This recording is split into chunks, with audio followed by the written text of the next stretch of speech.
All right. Recording started. Here Sweet. we go. So looks like we're going to kick off PM singles now. We have Infinity versus Havoc Link. That doesn't look like either one of those people. I think we might be. I lost my train of thought. Don't worry. I apologize. I don't really know the community well enough, I suppose, to So we got our first picks here. figure out exactly who these people are. I think that's Beck, if I remember right. I don't know the gentleman next to her. I don't either. I haven't met the gentleman. I've made it a point to come out here, though, and I try to shake as many hands as possible, and I'm trying to learn everybody here. We have a ton of people. So let's see. We got Beck. And we'll go with Beck and Captain Falcon. How about that? So we got Beck and Captain Falcon. Oh, they have names now. It does not help. I'm trying to read Himegoto. Himegoto. We'll go with Himegoto. All right. So Beck already is not my favorite person because she's playing Lucario. Yeah, Lucario, I feel like from a Street Fighter background, Lucario would be a very interesting character. So cool. I love playing him. He's so much fun. Captain Falcon, though, has a lot of really great kill options, though. Oh, most definitely. I feel like in almost every iteration of the game. All right, so how are we going to edge guard this? Nope. No edge guarding. And it's unfortunate. Captain Falcon ended up killing himself in the first life very quickly. Beck has the lead for now, but Falcon hoping to close out this stock and maybe regain some lost ground. So we're seeing a lot of good use. Ooh, there's Perfect the knee. Nope, sorry. And I think that was some really good DI from Beck. I'm really surprised that from a knee at 149% that she was still living. You know, unless Lucario is actually a heavy character and no one told me. Oh, missed the grab. Yeah. Looking for that next mix-up. And that's one of Falcon's, I'd say one of his hindrances is that limited grab range. That being said, if you can get a grab, it's a great combo starter in pretty much every iteration of the game. 64 smash, you get the grab, you can chain it into a couple of up airs. In this game, you can chain it into all kinds of stuff. And it's going to be really interesting to see how Himegoto is able to use the grabs efficiently and how Beck is going to be able to punish those missed grabs. Yes, absolutely. Ooh, there's a good kill right there. Fantastic roundhouse to the face. So I'm taking notes here because there's some great pressure that Beck is applying and then using the down B dash that goes across as a mix-up. It's a way for you to exit out of unsafe pressure, or if you think you're possibly overstaying your welcome. And Himegoto being on point with these knees, you know, I don't think he's hit a sour spot knee yet. Oh, well, there's a sour spot knee. There's the shield knee. Oh, good neutral. Trying to apply pressure, but we see a spot dodge. This is excellent movement. Yeah. Both players trying to opt to take control of center stage. Good follow-up. Can we see? No. Here comes another one. Another opportunity to close it out.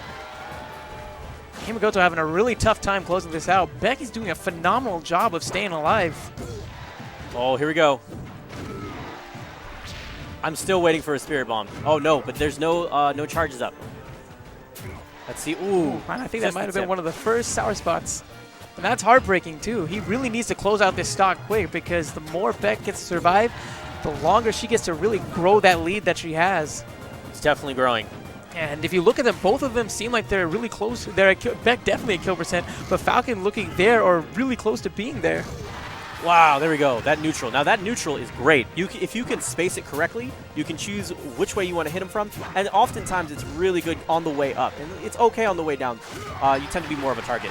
Himegoto needs to make one play right now, and there it is. So how's he going to be able to bring this back?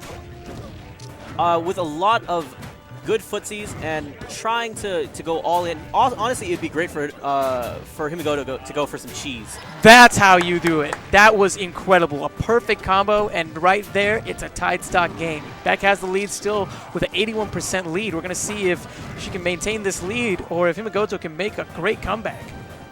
It's good movement. Oh, Beck commits. Trade. Oh, no. There's the punish. Ooh! Forward smash, is that going to be it? Yeah, that's it.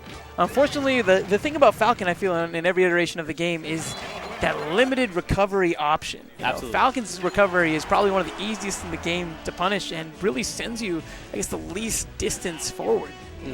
And so, once you get him off the stage at a certain percent, if he doesn't have any grabs, bye-bye Felicia. So there's a quick tip for some of you guys out there that are playing Captain Falcon maybe for the first time. You can do down B to kind of get closer towards the stage, and then you can get another B if you do up B. You get another jump, yeah. Yeah. You usually jump down B, then jump again.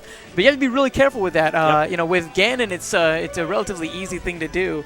But Falcons, I feel, sends him down longer, and it makes it so that his, I feel like his, the time between when he can actually jump again is a little bit longer than it is with Ganon. I can see that. I can definitely see that. Do you ever wonder what players are listening to? It's one of those questions that I always ask myself anytime I watch a stream. Like, someone's got the headphones on. What are they listening to while they're asserting their dominance? You know? I think that would be hilarious if a player like Mango, I'm not sure if Mango uses headphones or not, but if a player like Mango was listening to like Happy Together, you know, or something like that, whenever he was playing. No, they're listening to Too Many Cooks. That's what they're listening to. Himegoto opting to go to Smashville. Starting the game off real quick, trying to take control of center stage. So there's the down throw. Now, Captain Falcon, now we have Himegoto relying heavily on those down throws at lower percentages. He's definitely trying to see if he can rack up. There's a lot of, there's a slight execution error there. And it's almost a reverse of the first match where we saw an uncharacteristic early SD by Himegoto. Now Beck seems like she's returning the favor a game later. So you can use, with Lucario, you can kind of, if you're kind of opting to see if you can test the waters, you can use that down tilt to kind of poke at him and see what's going on. Oh, wow. Great recovery. Fantastic recovery. Oh, down throw follow-up? Nope. Opting to kind of stand their ground. And this is almost a reverse of the first game where Himegoto had a really tough time closing out the stock and really made it so that Beck could gradually build that lead and make the gap higher and higher. Yep. It seems like this is in reverse now, where Beck is having a hard time closing out the stock. Good And back commentator's curse. There we go. Just like that with one back air, she closes it, and it's an even stock game. All right, so here we go. Oh, there's the knee. That was great on the Oki game. Really smart. Why don't you remind the folks what Oki is? So Oki is another term. It's a Japanese term for the stand-up game. So, for instance, whenever you're standing up, you have the choice of rolling left, rolling right, standing up in neutral, attacking, or just standing up and blocking. And depending on what choice you make, your opponent can and will counter. Wow, that was a phenomenal. It started off with a punish, and I'm still speechless on the fact that she was able to get that fully charged down smash. And honestly, I don't think Himegoto believes it either. So one of my favorite things about Lucario is that at lower percentages, you can make great use of a jab into an up tilt into sometimes an up smash. Depends on how close you are to the character, but you can almost put them in mix-ups depending on how close to the chest you are of your opponent. Ooh, there we go. Gets the neon. That was a bad joke, neon. No. So flashy. Let's get back into it. Oh, okay. Trying to figure out the spacing. There it is. Using the up tilt, like I said. Beck's doing a pretty good job of finding those opportunities and capitalizing on them. You know, if she continues at that rate, she could hopefully bring this back. But Himegoto's making it very difficult. Oh. So there we go, 1-1. That's a heartbreaking SD.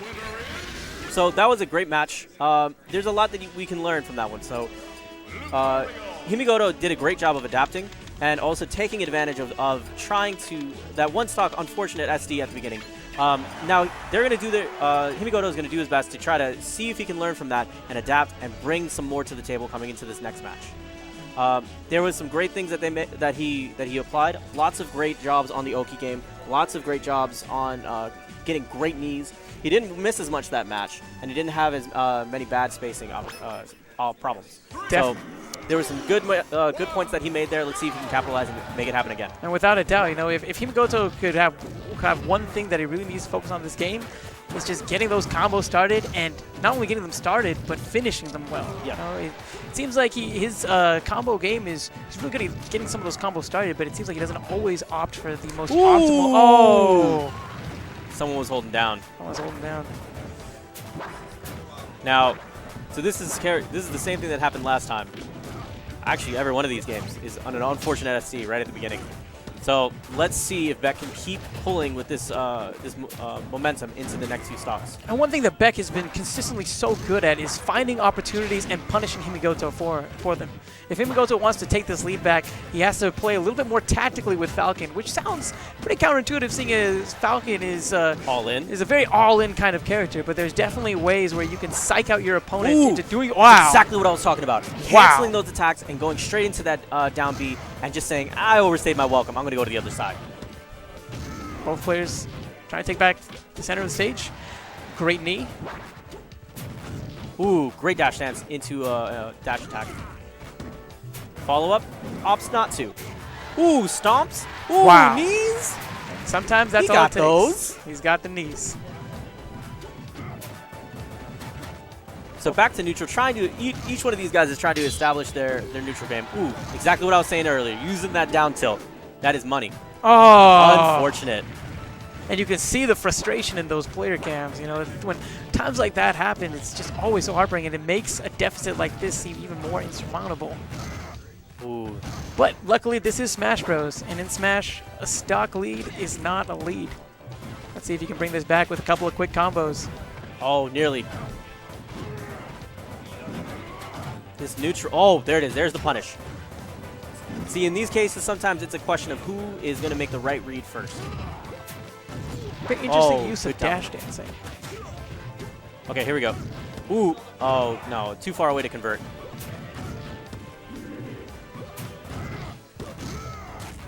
Not sure.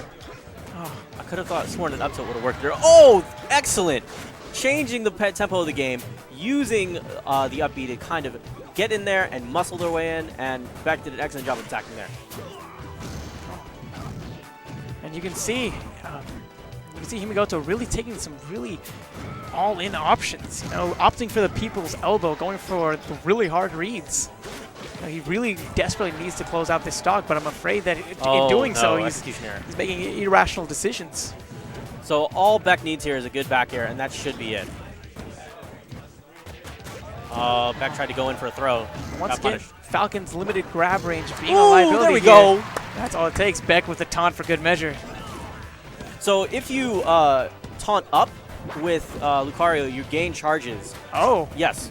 So I think it's 10, and that counts for 1 full charge. See, this entire time I thought that Beck just decided to go to H&M and start styling, but... Okay, so we got a real match, folks. It's a tight battle, tight battle. 17% on Captain Falcon. Last stock, last game. Let's see what both players can do. Beck doing lots of pressure. And such a good job. Beck consistently this game has been able to recognize opportunities and capitalize on them. That's what it really takes at the end of the day. Now you'll notice Captain Falcon stayed on his back there, trying to mistime things for the Oki. Here we go, coming back on the stage. Great use of down smash. Oh, I thought we were going to see a repeat of a stock earlier this game. Here we go. Feeling each other out, trying to figure out that middle game. Oh, and there it is. There it is. You can sense the frustration in that Falcon. You know, he opted to try to get that grab, but his short grab range made it so that he was able to land, I think, maybe like a total of 5 grabs total in that entire set. Yeah. That's brutal. That's brutal, especially for a character like Captain Falcon. Like, you know, he's very heavy every single game. He's very much like a combo-based character. Yeah. But the fact that you can't land those grabs when you really need to really serves as a liability. And props on Beck for consistently punishing those missed grabs. Absolutely.